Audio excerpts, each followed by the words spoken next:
Good evening and welcome to our latest show of CTV Politico. My name is Earl Sparrow. I'm your host. Glad to be coming before you again today. We have a special show lined up, a short version.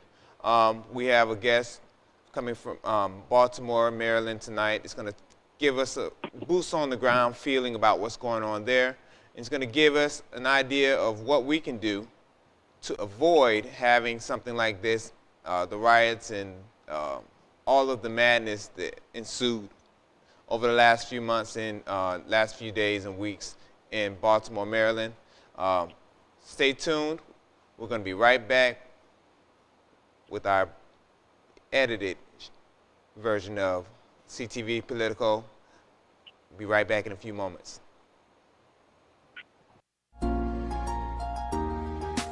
You ever wanted to know what's going on in and around your community? CommunityTV1.com is your answer. Go ahead, log on to www.communitytv1.com and get your info on.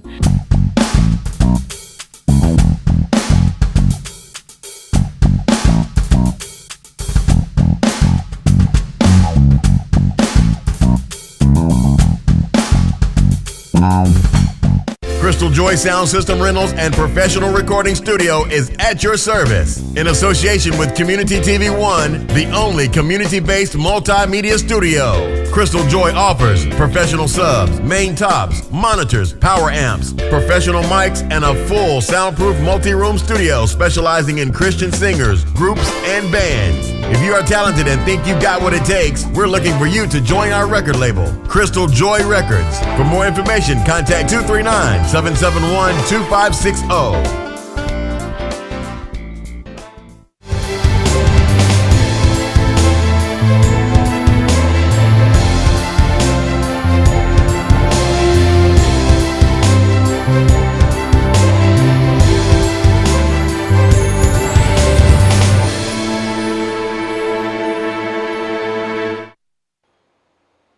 Good evening and welcome back to CTV Politico. I'm your host, Earl Sparrow. And on the line, we have Mr. Joseph Madison, Joseph R. Madison II. Is that correct, brother? That is correct. Thank you so much for having me on. You are our eyes and our ears. We're live and shooting from Fort Myers, Florida.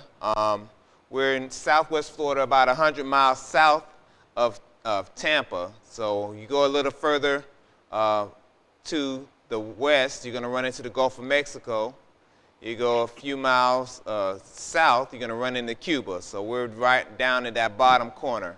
So you're up in the Maryland area. So it was about 95 degrees here today. How hot was it up there in Maryland?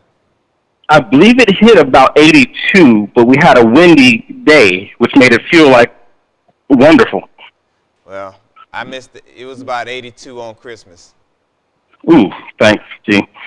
Yeah, so. But anyway, brother, give us a feel about what the last 3 weeks has been going on in Maryland since the Freddie Gray incident and the tension of the world was there, and give us your perspective. What was your day like the day that the riots and everything else broke out? From my day-to-day is that I'm a civil servant. I serve the public while I'm in Baltimore, so I get a different perspective. When I walk around, when I drive around the city, I get to see the insides of what's really happening. I get to see the conditions that lead up to the mindset that causes such instability.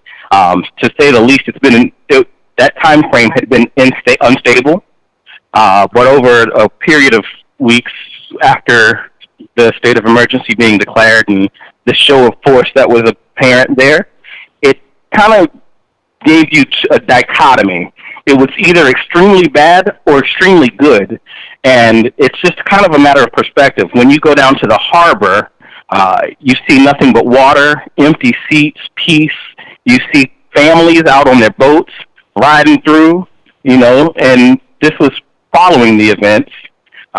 But during the event, you can go to the water, have a seat, anything calm and peaceful was welcomed. But all of the violence, all of the aggression, that's the piece that was, not welcomed in the downtown area. But when you get deeper into the city, you start looking at the conditions that people live in a day-to-day basis. And, the psychosis that goes along with those conditions is one that can be overcome through some building. I definitely understand the stresses and the stressors that the mayor and the lawmakers of Baltimore have to deal with, and it's a delicate balance. Baltimore has 2 claims to fame, or 3. Definitely got the Orioles, Cal Ripken. You definitely have the Ravens, the sports, and you got The Wire, the TV show that was on HBO that shows what crime life and things of that nature. It was sometimes life imitates art, sometimes art imitates life. But what position? And I'm going to go back to the first question. Like when all hell started breaking loose in Baltimore, what was your perspective? What did you get to see? What did you get a chance to participate in or see, or I know you're a father just like I am. What was it like for you? Kind of give our listeners an idea. I mean, for me, it was kind of realistic because you've been conditioned to expect an unrest from a people who were denied, and as you mentioned, The Wire, those individuals, the youth, were provided an opportunity to earn something where they didn't know how to earn before. You standing up holding down your corner, and the body count in Baltimore is real. There's Murder Inc., INK, that keeps track of the day-to-day murders. For a day, I think they flatline. And when I say they, I'm talking about the paper Murder Inc. or the tracking because I don't think anybody's turned up that day or those days. But soon thereafter, it went back to the normal Baltimore of 10 folk dying. Like being there and seeing this and the aftermath with windows busted, bricks through windows downtown, it's like, okay, so when are you going to sit still and learn how to own this building that you just damaged? We saw some of that happening in The Wire, where the waterfront development happened, if you followed the whole series. Mm-hmm. But that's the lessons. Those are the lessons that didn't show up over the past few weeks. Like now is the opportune time to know where the properties can be bought, how much they cost, and what's necessary to develop them and own them. So, there's a lot of trauma happening, and a lot of trauma recovery when you walk around. It's the sad case that we live in that, most of the time you can see it way long before it happens in the kids. You said that during the unrest, those days where there were riots and protests and things like that, the murder rate was 0? Don't quote me on that one yet. I've got to double check, but I don't remember seeing any news reports, at least, of anybody's turning up. Just one, and that was a questionable event in and of itself. So when everybody's doing the peaceful marches and the protests and the violent marches and looting, I guess they said there was a truce between the gangs and the Crips and Bloods and all of that other stuff that always happens. But after the riots, based on your perspective, after the protests were over, after they announced the arrest of those officers, everything went back to the normal craziness with the shooting and violence and the murders? Yeah, that's just the surface of it. Shooting, violence, murder. The community centers finally reopened. The city started finding opportunities to serve the youth so they would be accountable or accounted for, if you will. because it's the ones that you can't find are the ones doing the things that we're talking about. So community centers open for the first time in a long time. And yeah, it went back to a normal scenario where you got to wonder, how is the stability again? Like, so there were, you saying there were people, there were community centers that used to service those kids that were shut down, and now all of a sudden, magically, they found the budget to hire people and get them back to work? Or did they just shut down because of the unrest? No, they had been shut down for a while. I can't remember the time frame, but for the budget crunch, the city had a deficit for a while. The resources in that region were in the city of Baltimore were starved. Like, they were all out starved.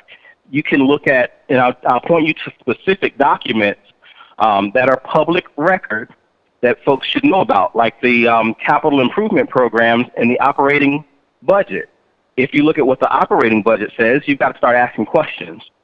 If they don't have this much money this year, how do I either get them the money, or how do I volunteer so that the centers and the facilities can be available, right? Yes. So, the resources to run and operate them weren't there. That's interesting. That wouldn't make the news. I'm not sure why. These kids need an opportunity. There's money that's allocated to do that, and it almost seems like, I don't want to say you have to turn around and tear your city up for people to say, well, maybe we should open that community center back up. What do you think? Maybe we should give them that money that was already allocated for training and for other things like that. So that's sad. That it would take a tragedy for people to come together, for some people to start asking questions and actually looking at budget lines and saying, hey, this money was supposed to be allocated to this. Why it didn't happen? But I'm glad they woke up. That's what it sounds like. People started asking the right questions and starting to hold those politicians accountable. Is that what you think? The politicians decided, well, we're recently into this new term with new politicians who came in the door wanting to be accountable and transparent. That's the positive. That's why these things, while one of the first things on their agendas, if you can you'll be able to go to the municipal websites. Most of the time, it doesn't matter where you are. You'll be able to pull the city, county, state, whatever council or committee agenda and read what those agendas are, and you can see the timeline about when the actions or the discussion about the actions needed started happening. They started that discussion long before they needed it, and then it came to the situation where they had to pretty much draw their guns and shoot this thing out. We don't have a choice. We've got to do something with our children so that they're not out in the streets, right? And provide them with the safety to go to the centers and the coverage from the officers, which again is another resource allocation. And anytime we start mobilizing a person, a body, a teacher, a mentor, or a leader in the community, we're talking about a fiscal connection, right? And now, how do we run a facility without money? The only way is through volunteers. And frankly, the city doesn't have enough people volunteering. With the Greek life there, with the I know you're an alphabetist like I am. Has the Greek chapters stepped up to the plate? Have the churches come? I know Jamal Bryant is there, and he got a lot of press time and face time on the cameras of CNN and everything else like that. Have they put on their Nelia to take pictures and then disappear back into their everyday, existence? Have that a call for volunteerism kind of got them to get their act together and be there for our kids in the communities? There was a call to action sent by the mayor at least a month prior to this incident. During that call to action, there were at least 900 individuals that were signed up or on the waiting list for mentors in the city of Baltimore prior to the Freddie Gray incident. We do not hear that on the news. We don't hear that in the mainstream media anywhere. We don't know that that even happened, except for the fact that if you were in the area and attended, you knew what was happening. And I will say this, and again, I got to put this disclaimer in here, and it's got to go in, is that my opinion is mine and mine alone. Correct. And it doesn't represent any party or any individual or any collection of individuals, just myself and my family's best interest in building and working hard for something I've worked with and around for almost a decade now, which is the city of Baltimore and the state of Maryland. Now, I tilt my hat to the administration for making it available for children to come seek mentors. 900 kids signed up for a mentor. That's huge. All right? Now, it's a matter of getting that backlog filled with mentors, matching and pairing those students and children and some adults with the mentors that are available, and bringing more to and through the city for growing the knowledge base. Right? So the Greek life, yeah, we've responded, or they've responded. The way they've responded was preemptive. And that's a lot of good to people know. have, pardon? That's good to know that it wasn't waiting. We're being proactive instead of being reactive. We're going to go to our first break, but we'll be right back with CTV Politico. Stay right back. We're going to come back with some ideas and seeing what Fort Myers and what our area could learn and be proactive just like Baltimore was. Thank you so much. We'll be right back. Stay tuned for CTV Politico. The City of Fort Myers has supported new and early-stage businesses by providing a location and technical assistance to new business owners. Tenants also have access to free business consulting, professional receptionist office, free Wi-Fi, 2 conference rooms, a large training room, copier and fax. Many new businesses now operating successfully have had their start at the Southwest Florida Enterprise Center. If you have a business idea, call 239-321-7085 and come join us. Crystal Joy Sound System Rentals and Professional Recording Studio is at your service. In association with Community TV One, the only community-based multimedia studio. Crystal Joy offers professional subs, main tops, monitors, power amps, professional mics, and a full soundproof multi-room studio specializing in Christian singers, groups, and bands. If you are talented and think you've got what it takes, we're looking for you to join our record label, Crystal Joy Records. For more information, contact 239-771-2560. The City of Fort Myers has supported new and early-stage businesses by providing a location and technical assistance to new business owners. Tenants also have access to free business consulting, professional receptionist office, free Wi-Fi, 2 conference rooms, a large training room, copier and fax. Many new businesses now operating successfully have had their start at the Southwest Florida Enterprise Center. If you have a business idea, call 239-321-7085 and come join us.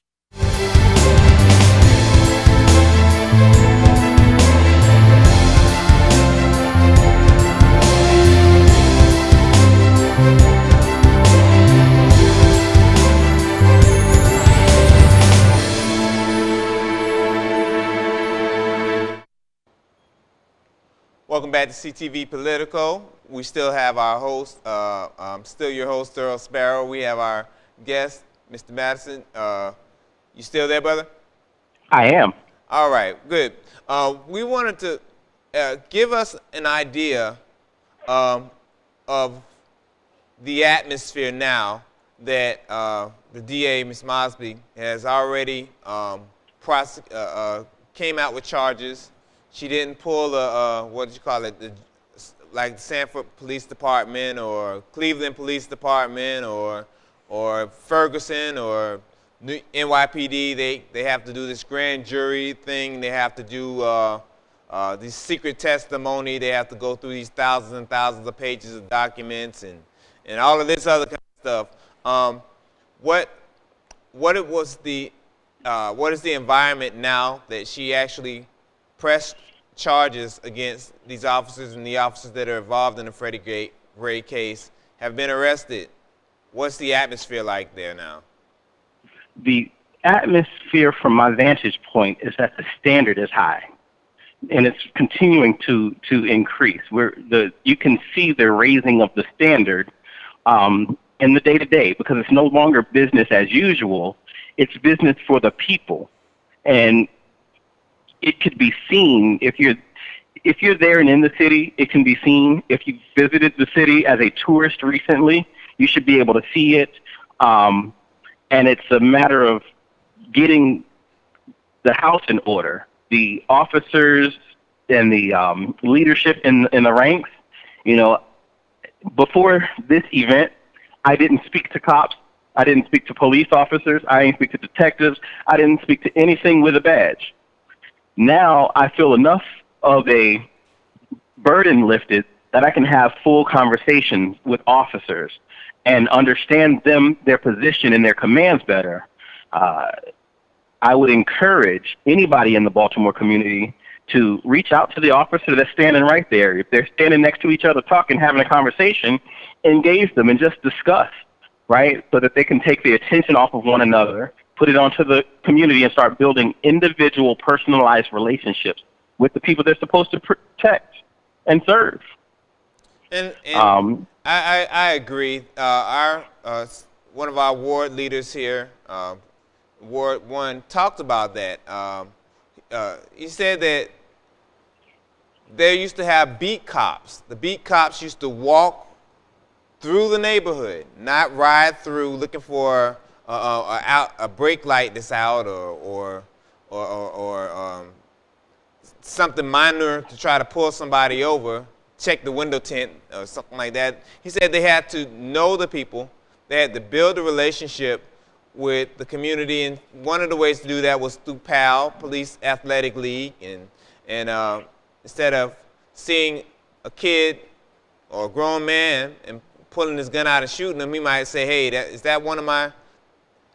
could be one of my kids that I coach football or basketball or something like that. It kind of humanizes the kids, humanizes African Americans, and it kind of makes them think just for a second, instead of pulling the trigger first, ask questions later, say, hold up, is this justified cause for lethal force? Or would I, so one of the questions is, since you're talking to them now, are the police officers kind of getting responsive and starting the conversation? Now, I don't know if the heat is on them now, where they're, you turn the lights on, the roaches go scurrying everywhere. So now that the lights are on, how long do you think things are going to stay on the up and up before, once those cameras leave, things will go back to business as usual? No, there is no more business as usual, because the people who are responsible for doing a job and bringing about a community that's desirable to 10,000 new families that we would like to welcome to the region, the stakes are too high. When you start doing that, we're talking about maintaining a condition that's causing some of the disparity. These desperate conditions are creating downtrodden, right? So it won't go back to business as usual. It can't. There are too many. Look at the youth in the council, and you look at the youth and the senators and the Congress that has been recently elected. This is no time for it to go back to business as usual, because this is a new day and a new era, and the order of the day is force and order without violence, without the aggression. It's not needed or necessary, and it's counterproductive to the oath that an officer takes. That's awesome. How are things going in the state of Maryland when it comes to restoring felons' voting rights and things of that nature? They can kind of make those guys and women who might have sold drugs at age 15. Now they can't get a job. Now they're kicked out of school. They're expelled from school. Now they can't go to college. Now the only job they can do is stand on the corner and do bad stuff. Are things being put in motion to kind of restore the rights of those people so they can actually vote for the people that elect the police chief and things of that nature? Or what's the civil atmosphere? I can give you an unanswer, which is like real not cool for me right now, but I honestly don't know because I don't deal in recidivism much.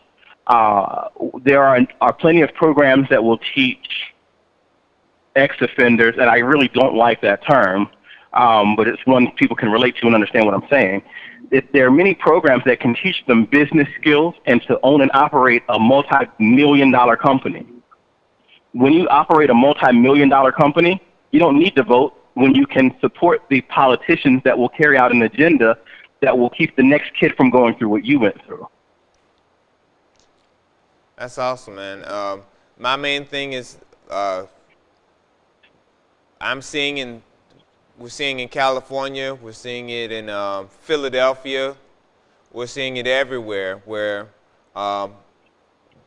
saying crime's not the answer. Well, crime doesn't pay. Well, it's paying for these private contractors that are building prisons everywhere and paying these prisoners 20 cents an hour to do whatever they're doing.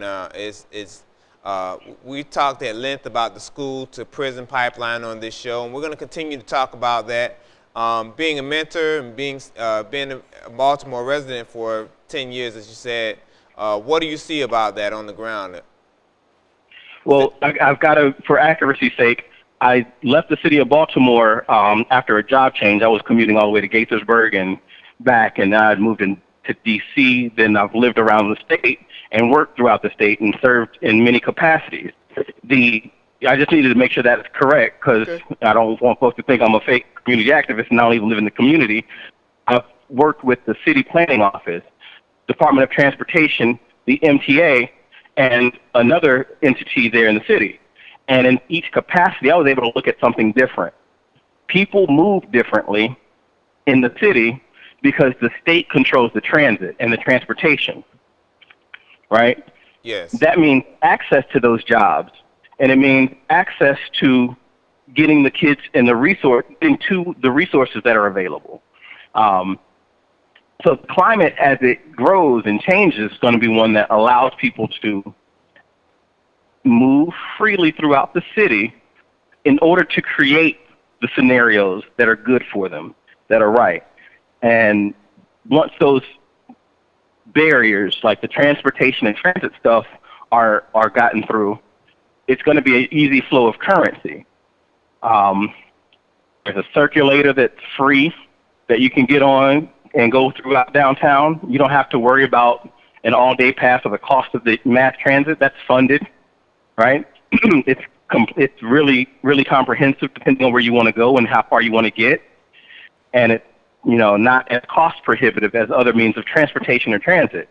And before I stray, did I address your question at least?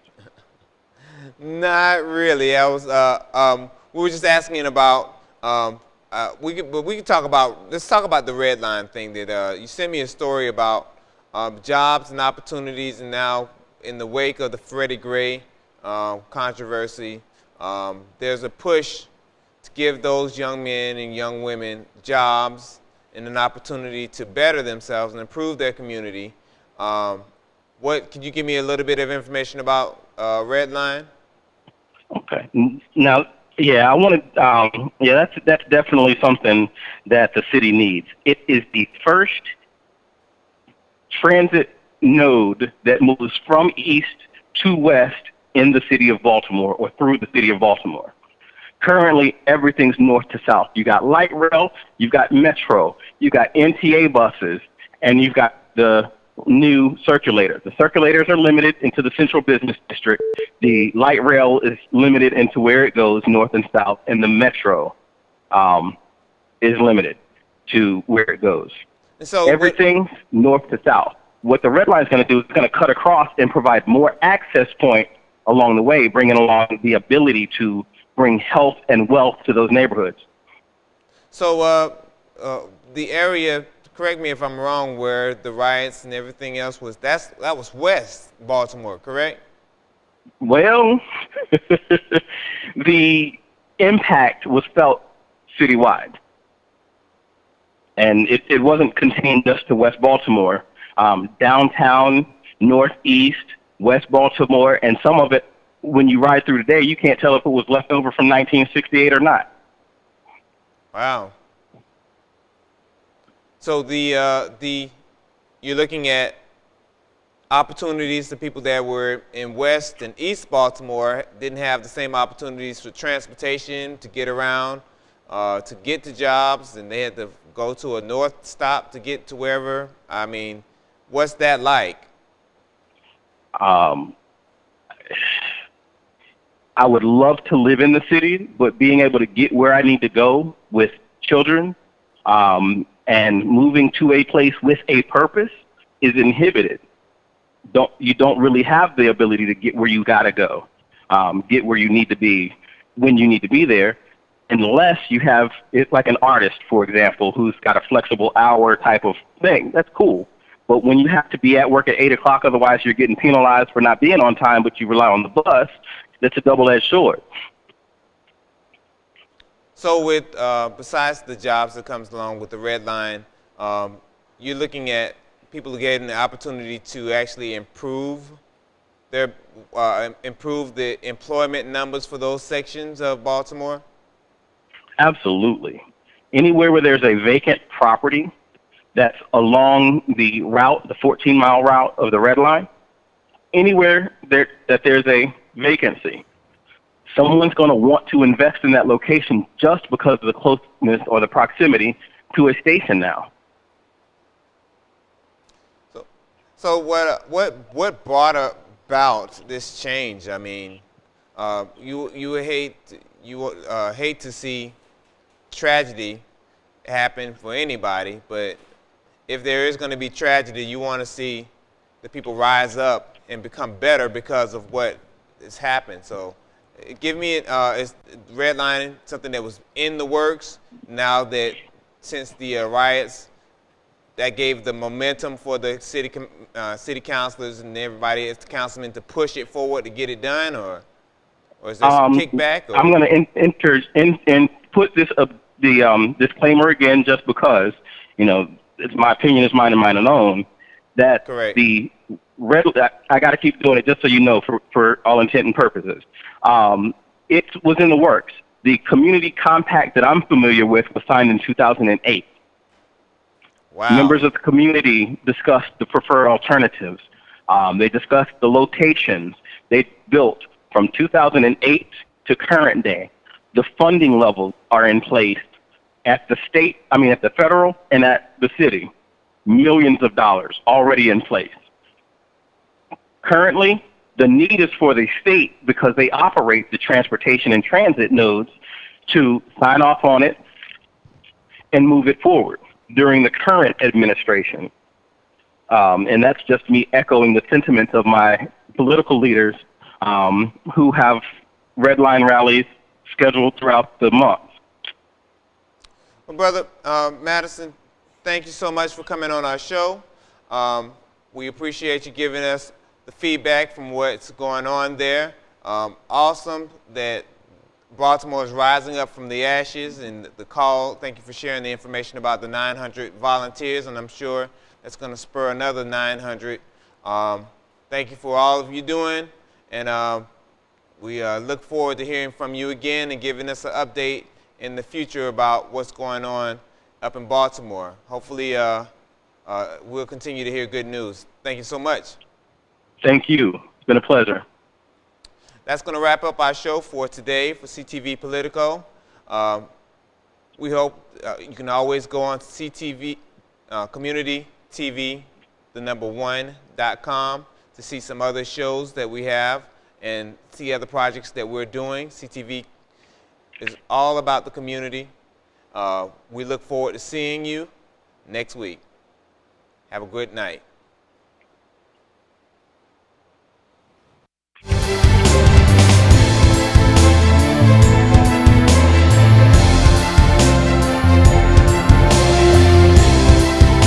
phenomenal.